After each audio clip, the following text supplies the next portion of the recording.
سورۃ البقرہ کی ایک آیت مقدسہ آپ کے سامنے تلاوت کی ہے۔ اس آیت مبارکہ اور اس سے اگلی آیت مبارکہ اور ایک آیت چھوڑ کر اس سے اگلی آیت مبارکہ کے اندر اللہ تبارک و تعالی نے دین اسلام کا جو بنیادی رکن روزہ ہے، ان 3 آیات کے اندر اللہ تبارک و تعالی نے روزے کی اہمیت، اس کی افادیت، اس کی فضیلت، اس کے مسائل، اس کے احکام پورے قرآن مجید میں صرف ان 3 آیات کے اندر بیان کیے ہیں۔ جس طرح نماز پڑھنا یہ بہت بڑا عمل ہے کہ جو انسان نماز کو جان بوجھ کر چھوڑ دیتا ہے، ترک کر دیتا ہے، تو رسول اللہ صلی اللہ علیہ وسلم نے فرمایا فقط کفر، وہ انسان کفر کرتا ہے۔ اور اسی طرح جو انسان روزے کو جان بوجھ کر چھوڑتا ہے وہ مسافر بھی نہیں اور مریض یا بیمار بھی نہیں اور بڑھاپے کی ایسی عمر کو بھی نہیں پہنچا ہوا، تو ان 3 افراد کے علاوہ جو جان بوجھ کا روزہ چھوڑتا ہے تو ایسے انسان کا معاملہ بھی کل قیامت والے دن بڑا سنگین ہوگا، کیونکہ روزہ تو ایک ایسی عبادت ہے کہ جس کے بارے میں ہمارے اسلاف، ہمارے پرانے بزرگ یہ اللہ سے دعا کیا کرتے تھے۔ 6 ماہ تک وہ اللہ تبارک و تعالی سے صرف یہ دعا کرتے کہ اے اللہ ہمیں رمضان کا مہینہ عطا فرما۔ کیا دعا کرتے کہ اے اللہ ہمیں رمضان کا مہینہ عطا فرما، تاکہ ہم اس مہینے کے اندر تجھے راضی کرنے والے، تجھے منانے والے اچھے اعمال کر پائیں۔ کیونکہ انسان کے دنیا میں آنے کا مقصد یہاں کوئی جائیداد بنانا نہیں ہے، یہاں کوئی اچھا مکان بنانا یا زمین پہ زمینیں خریدنا یا گاڑیاں پہ گاڑیاں خریدنا یا پیسوں کا بہت بڑا خزانہ جمع کرنا، یہ انسان کے بنیادی مقاصد میں سے نہیں ہے۔ انسان کا بنیادی مقصد وہ اللہ تبارک و تعالی نے کیا فرمایا ہے دنیا میں آنے کا کہ وَمَا خَلَقْتُ الْجِنَّ وَالْإِنسَ إِلَّا لِيَعْبُدُونِ، کہ انسان اور جن کی تخلیق یہ دنیا میں صرف اور صرف اس مقصد کے لیے پیدا کیے گئے ہیں کہ وہ اللہ کی عبادت کریں، وہ اللہ کو منائیں، اللہ کو راضی کریں۔ تو اللہ کو راضی کرنے کے دین اسلام نے بہت سے طریقے بتلائے ہیں، اصول بتلائے ہیں، احکام بتلائے ہیں، مسائل بتلائے ہیں۔ تو اگر ان میں سے سارے اعمال کو، سارے مسائل کو، سارے احکام کو بندہ سامنے رکھے اور انسان ان پر سوچ و بچار کرے، انسان غور و فکر کرے، تو انسان کو بنیادی طور پر 2 چیزیں ملتی ہیں۔ کتنی چیزیں؟ 2 چیزیں انسان کو بنیادی طور پر ملتی ہیں کہ انسان دین اسلام کے سارے اعمال پر جب غور کرتا ہے تو انسان کو ایک یہ ملتا ہے کہ میں نے ہر عمل کرنا ہے جس کی وجہ سے اللہ تبارک و تعالیٰ کی ذات راضی ہوتے ہیں۔ کیا ملتا ہے کہ میں نے ہر وہ عمل کرنا ہے جس کی وجہ سے اللہ تبارک و تعالیٰ کی ذات راضی ہوتے ہیں، جس کی وجہ سے اللہ کا فضل، اللہ کا کرم، اللہ کی رحمت برستی ہے، اور میں نے اپنے آپ کو ہر اس عمل سے، ہر اس کام سے، ہر اس فعل سے بچانا ہے جس کی وجہ سے اللہ تبارک و تعالیٰ ناراض ہوتے ہیں۔ یہ ہے انسان کے دنیا میں آنے کا مقصد۔ اگر کوئی انسان کلمہ پڑھتا ہے تو کلمہ پڑھنے کا تقاضا یہ ہے کہ انسان جب تک دائرہ کفر میں تھا، انسان اپنی من مانی کر سکتا تھا، اپنی مرضی کر سکتا تھا کہ جیسے چاہے زندگی گزارے، جیسے چاہے رات گزارے، جیسے چاہے اٹھے بیٹھے کھائے پیے اور جیسے چاہے اپنے معاملات کرتا پھرے۔ لیکن جب انسان کلمے کا اقرار کرتا ہے تو انسان دین اسلام کی حدود کے اندر پابند ہو جاتا ہے کہ اب اس نے ہر وہ عمل کرنا ہے جس کی وجہ سے اللہ تبارک و تعالیٰ کی ذات راضی ہوتے ہیں۔ ان اعمال میں سے بڑے بڑے اعمال، چوٹی کے اعمال یہ ہیں کہ انسان 5 وقت اللہ کے رضا کے لیے نماز پڑھے، کیونکہ نماز جو ہے، نماز کا بنیادی مقصد اللہ تبارک و تعالیٰ نے قرآن مجید کے اندر کیا فرمایا ہے کہ ان الصلاۃ تنہی عن الفحشاء والمنکر والبغی یعظکم لعلکم تذکرون، کہ نماز یہ ایک ایسا عمل ہے، یہ ایک ایسا خزانہ ہے کہ جو انسان کو برائی سے، فحاشی سے، عریانی سے، اللہ کی نافرمانی سے بچانے والا ہے۔ کیونکہ جب انسان نماز صحیح معنوں کے اندر، صحیح شرائط کے ساتھ، صحیح قعود کے ساتھ پڑھتا ہے تو انسان کی نماز یقیناً انسان کو بے حیائی سے، برائی سے، غلط کاموں سے، برے کاموں سے بچاتی ہے۔ تو اسی طرح اس کے بعد ہے زکوٰۃ ادا کرنا، کہ جو انسان جو اس نے کمایا ہے اگر اس میں سے اللہ کا حق ادا نہیں کرتا، اپنے مال کو پاک نہیں کرتا، صاف نہیں کرتا، کیونکہ رسول اللہ صلی اللہ علیہ وسلم نے فرمایا کہ جو انسان اپنے مال میں سے اللہ کا حق نہیں نکالتا، اس کا سارے کا سارا مال جو ہے وہ پراگندہ ہے، برا ہے، میل کچیل والا ہے، بیماریوں والا ہے، آفات والا ہے، اس کے گھر کے اندر پریشانیاں ڈیرے ڈال لیتی ہیں، غم امٹ آتے ہیں، جس گھر سے اللہ کا حق ادا نہیں ہوتا۔ آج کل وجہ کیا ہے کہ آپ جو انسان کروڑوں کا مالک ہے اس سے آپ اس کے حالات پوچھ لیں کہ وہ آپ کو یہی بات کہے گا کہ میرے پاس مال بہت ہے، خزانہ بہت ہے، لیکن میں نے کبھی سکھ کا سانس نہیں لیا۔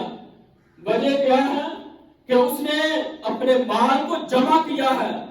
اس میں سے اللہ کا حق، فقراء کا حق، غریبوں کا حق، مساکین کا حق، اپنے غریب رشتہ داروں کے حقوق کی وہ نگرانی نہیں کرتا، اپنے مال کو پاک اور صاف نہیں کرتا۔ تو اس لیے جو بندہ زکوٰۃ ادا کرتا ہے تو اللہ تبارک و تعالیٰ اس کے مال کو پاک اور صاف کر دیتے ہیں، اس کی روزی کو حلال بنا دیتے ہیں۔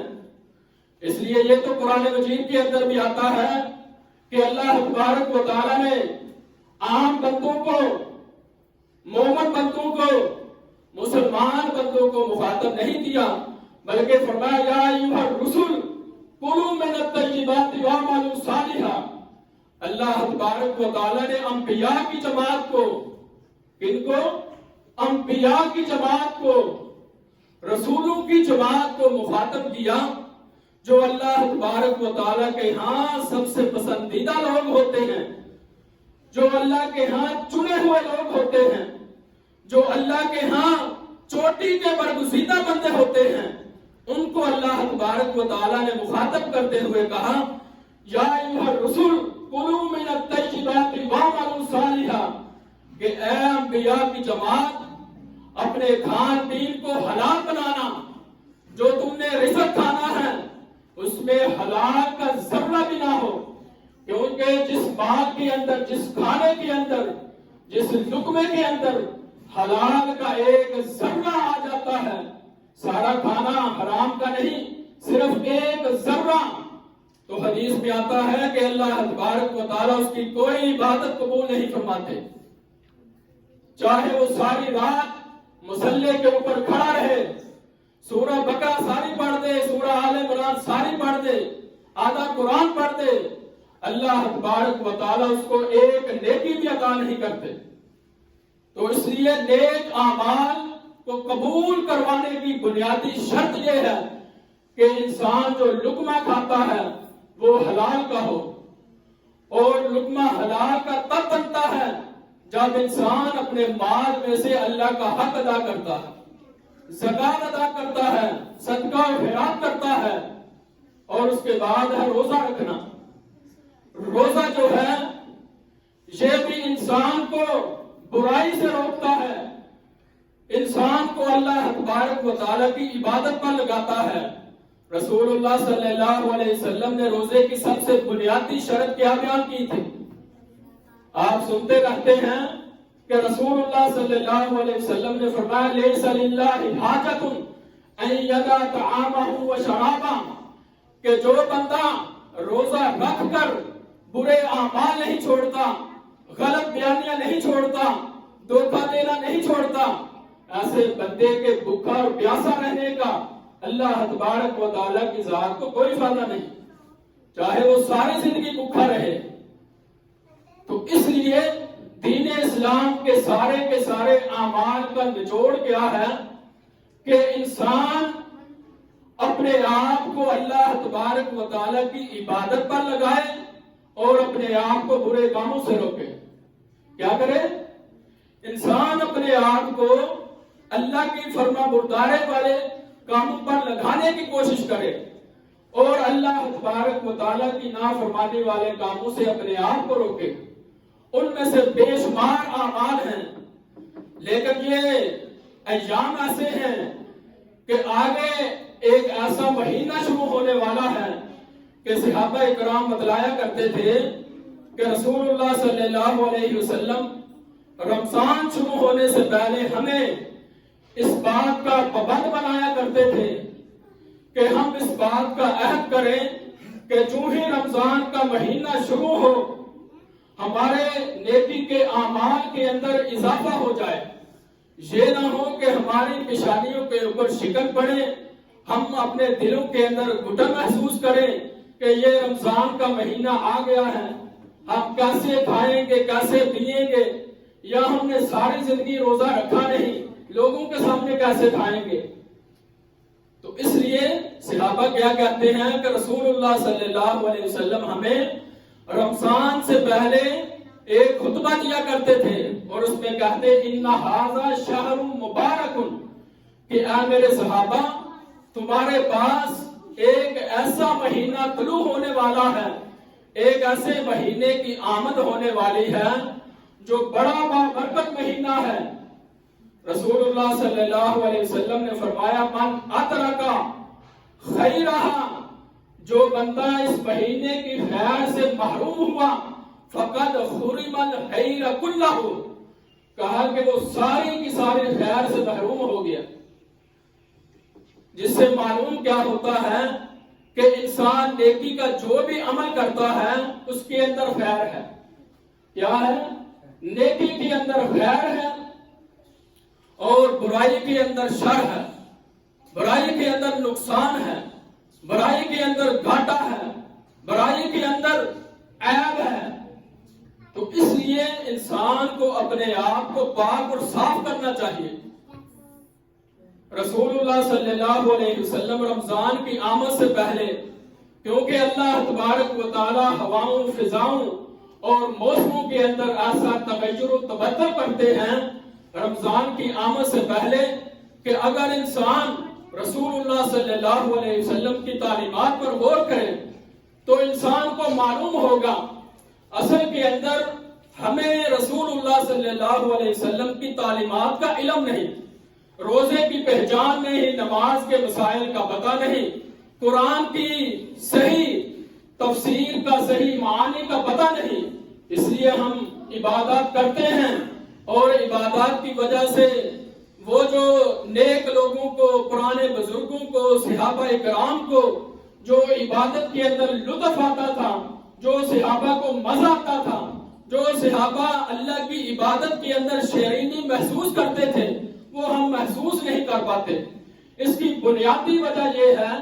کہ ہم کسی بھی عمل کو شروع کرنے سے پہلے اس کے بارے میں جانکاری حاصل نہیں کرتے، اس کے بارے میں علم حاصل نہیں کرتے، رسول اللہ صلی اللہ علیہ وسلم کی سنت کو نہیں پڑھتے، آپ کی سنت کے بارے میں نہیں پوچھتے۔ ہم نے کسی سے سنا، چاہے وہ اچھا یہ بھی ایک انوکھی بات ہے کہ کوئی جس نے ساری زندگی اللہ کے گھر کا منہ نہ دیکھا ہو، وہ کوئی آپ کو بات بتلا دے، آپ اس کی بات کو مان لیں گے، لیکن جو صاحب علم ہے، جو قرآن کو پڑھنے والا ہے، بار بار مسجد میں جاتا ہے، وہ آپ کو دین کی کوئی بات بتائے، آپ اس کے بارے میں ضرور سوچتے ہیں کہ اس نے کیا کہا ہے، لیکن جو دنیا دار بندہ، پرلے درجے کا جو بے وقوف ہے، وہ آپ کو بات بتائے، آپ نہیں سوچتے، آپ تحقیق نہیں کرتے کہ آپ نے کہاں سے سنا ہے، کیونکہ رسول اللہ صلی اللہ علیہ وسلم کی بنیادی تعلیم یہ ہے کہ جو بندہ سنی سنائی بات پر عمل کرتا ہے، آپ نے کہا سب سے بڑا جاہل انسان وہ ہے۔ کیا کہا؟ کہ جو بندہ سنی سنائی بات پر عمل کرتا ہے وہ سب سے بڑا بیوقوف انسان ہے، سب سے بڑا جاہل انسان ہے۔ تو اس لیے ہر عمل شروع کرنے سے پہلے انسان کے پاس اس کے بارے میں علم ہونا چاہیے۔ یہ حدیث آپ سنتے رہتے ہیں کہ رسول اللہ صلی اللہ علیہ وسلم نے فرمایا کہ ایک عبادت کرنے والا، یعنی جو لباس پہنتا ہے، لباس کس کر ساری رات عبادت کرتا رہتا ہے اور دن کے وقت روزہ رکھتا ہے، 1000 سال تک اسی طرح وہ رات کو عبادت کرتا ہے، دن کے وقت روزہ رکھتا ہے، تو رسول اللہ صلی اللہ علیہ وسلم نے فرمایا اس بندے سے یہ بندہ بہتر ہے کہ جو کسی چیز کے بارے میں علم رکھتا ہے، یعنی جو اس نے عمل کرنا ہے اس سے پہلے رسول اللہ صلی اللہ علیہ وسلم کی سنت کو جانتا ہے۔ عبادت کرنے والے سے، عابد سے، زاہد سے، متقی سے، پرہیزگار سے علم رکھنے والا بندہ بہتر ہے۔ تو اس لیے جو بھی عمل کرے اس سے پہلے علم ہونا چاہیے۔ یہ جو ایام ہیں، ان ایام کو معمولی نہ سمجھیں، یہ رمضان کے مہینے کی آمد ہے اور ہمیں چاہیے کہ ہم ان دنوں کے اندر رمضان کے حوالے سے جو رسول اللہ صلی اللہ علیہ وسلم نے ہمیں تعلیم دی ہے، جو آپ صلی اللہ علیہ وسلم نے روزے کی اہمیت کے بارے میں، روزے کی فضیلت کے بارے میں، روزے کے مسائل کہ روزے کو رکھنا کیسے ہے، سحری کے احکام کیا ہیں، روزہ کھولنے کے احکام کیا ہیں، نیت کے احکام کیا ہیں، جو بندہ روزہ رکھ لیتا ہے اس کو کیا کیا پابندیاں کرنی پڑتی ہیں، یہ ساری چیزیں ہم نے پوچھنی ہے، پڑھنی ہے اور ان کا علم حاصل کرنا ہے رمضان سے پہلے، کیونکہ جب رمضان شروع ہو جاتا ہے تو اس کے اندر بندے کو چاہیے کہ وہ زیادہ سے زیادہ قرآن کی تلاوت کرے، ذکر و اذکار کا اہتمام کرے، اپنی زبان سے جھوٹ سے، چغلی سے، غیبت سے بچائے اور کسی کو تکلیف نہ دے، کسی کو پریشان نہ کرے۔ یہ چیزیں رمضان شروع ہونے سے پہلے کرنے والی ہیں کہ روزے کے بارے میں، رمضان المبارک کے مہینے کے بارے میں بندے کو مکمل علم ہونا چاہیے۔ تو ان میں سے چند ایک باتیں روزے کی اہمیت کے حوالے سے جو رسول اللہ صلی اللہ علیہ وسلم نے بتلائی ہیں، وہ چند ایک حدیثیں میں آپ کے سامنے رکھتا ہوں۔ سب سے پہلی حدیث مبارکہ سے ہی بخاری میں آتا ہے کہ رسول اللہ صلی اللہ علیہ وسلم نے فرمایا اذا دخل رمضان فتحت ابواب السماء وابواب الجنہ وابواب الرحمہ، یہ 3 قسم کے الفاظ رسول اللہ صلی اللہ علیہ وسلم نے رمضان کے حوالے سے استعمال کیے ہیں کہ جو ہی رمضان کا مہینہ شروع ہوتا ہے اللہ تبارک و تعالی آسمان کے دروازوں کو کھول دیتے ہیں. پہلی حدیث میں کیا الفاظ ہیں کہ آسمان کے دروازوں کو کھول دیا جاتا ہے تاکہ بندہ جو بھی نیکی کرے فوراً اللہ کی بارگاہ میں پہنچ جائے. دوسری حدیث کے الفاظ کہ فتحت ابواب الجنہ کہ انسان جو بھی عمل کرے اللہ تبارک و تعالی جنت کے اندر اس کا اسی وقت مقام بلند کر دیتے ہیں. تیسری حدیث کے الفاظ اس طرح ہیں کہ فتحت ابواب الرحمہ کہ جو بندہ رمضان کے اندر جو بھی نیکی کا عمل کرتا ہے وہ اللہ تبارک و تعالی کی رحمت کو اسی وقت اپنے اوپر پاتا ہے. اللہ کی رحمت اس بندے کے اوپر امنڈ آتی ہے. دوسری حدیث مبارکہ میں رسول اللہ صلی اللہ علیہ وسلم نے فرمایا کہ جس طرح اللہ تبارک و تعالی آسمان کے دروازوں کو کھول دیتے ہیں اپنے رحمت کے دروازوں کو کھول دیتے ہیں جنت کے دروازوں کو کھول دیتے ہیں. اس کا بنیادی مقصد کیا ہے کہ انسان نیکی کے اعمال کر پاتا ہے. نیکی کرنا انسان کے لیے آسان ہو جاتا ہے. یہ ہے اس حدیث کا بنیادی مقصد. دوسری حدیث مبارکہ میں رسول اللہ صلی اللہ علیہ وسلم نے کیا فرمایا کہ جو ہی رمضان کا مہینہ شروع ہوتا ہے اللہ تبارک و تعالی جہنم کے دروازوں کو بند کر دیتے ہیں.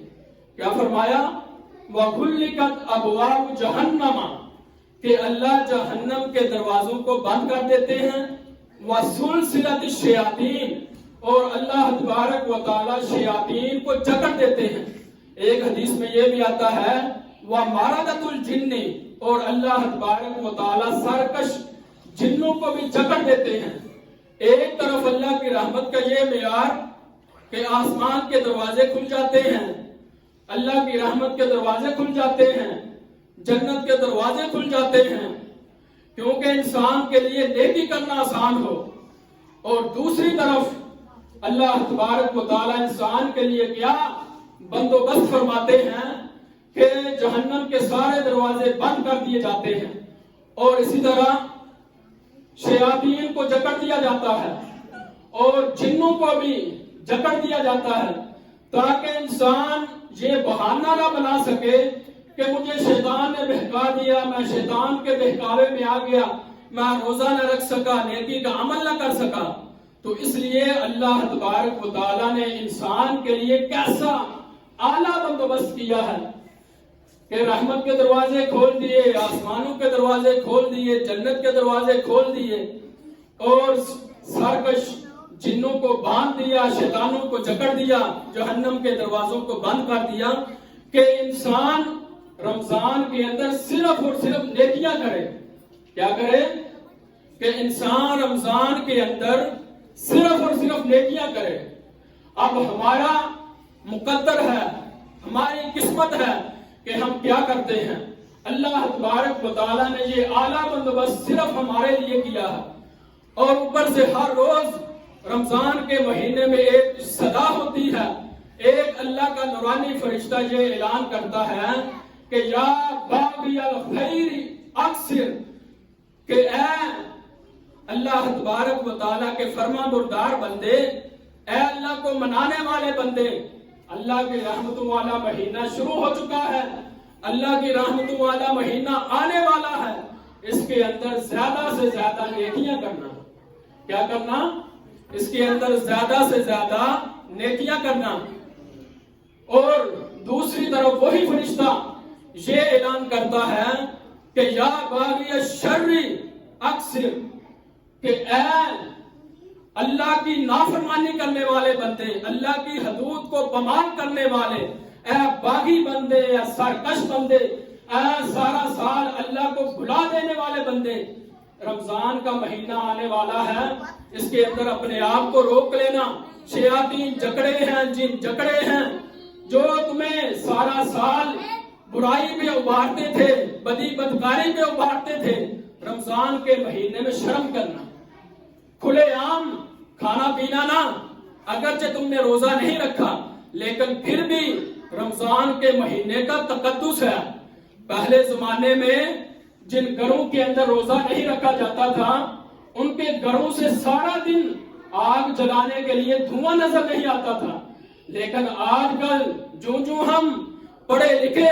ہماری اولادیں پڑھے لکھی، ہم پڑھے لکھے اچھے تعلیم یافتہ، جب ہم نے تعلیم کو اپنا معیار بنایا ہے، ہم سمجھدار ہوئے ہیں، تو ہمارے گھروں میں کیا صبح کا ناشتہ بھی 10 بجے بنتا ہے، پتہ نہیں رمضان ہے کیا ہے، اور اسی طرح دوپہر کا سر عام کھانا،